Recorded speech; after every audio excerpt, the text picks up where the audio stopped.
Simon Lichtenberg is a Danish entrepreneur. He has been in the business of making sofas in China since 1997, and the US has long been his most important market.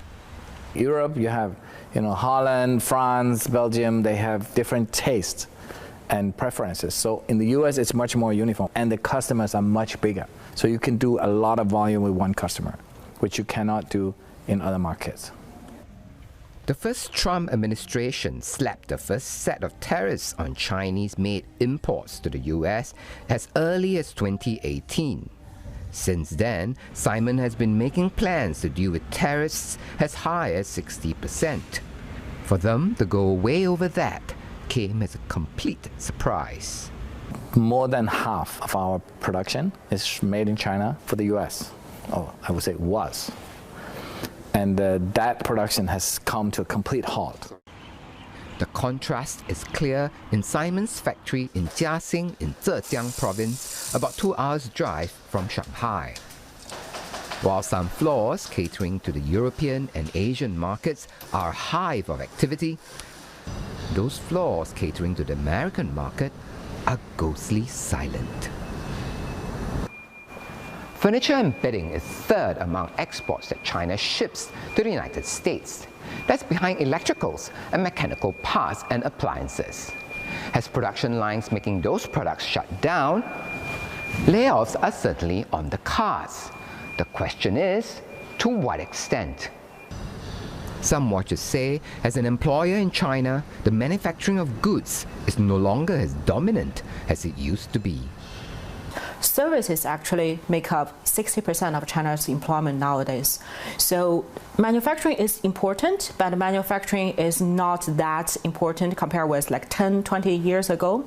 And the furniture is, of course, a labor-intensive industry. Many will see some layoff.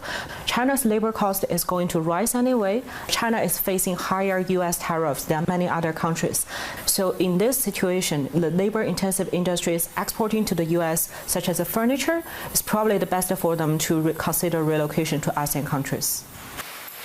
Indeed, to deal with the US tariffs, Simon is quadrupling his production in Vietnam and Mexico. But he insists that China remains a cost-effective place to make labor-intensive products like sofas compared to other countries, despite rising wages. Because the efficiency is higher, the supply chain is better, the components cost are lower, the transportation is more efficient. So it is cheaper to make it in China today than it is in Vietnam, something like 10–15%. And in our case, we have been able to keep the labor cost as a percentage of the final product price constant over the last 15 years, even though the hourly pay per worker has doubled. So that just shows the efficiency has improved so much. And the components have been, same also for the components have been cheaper and cheaper. So while he's cutting payroll and laying off workers, Simon is trying to keep as many of his skilled workers as possible, such as his upholsterers.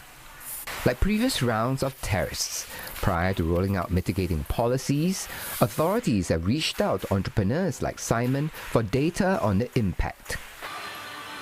In the short run, Simon hopes Chinese authorities will lean on banks to dish out low-interest loans to keep the cash flow going.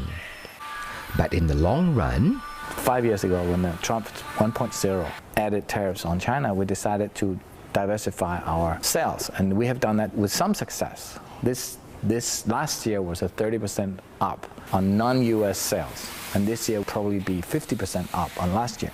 Guan, CNA, Jiaxing, Zhejiang province.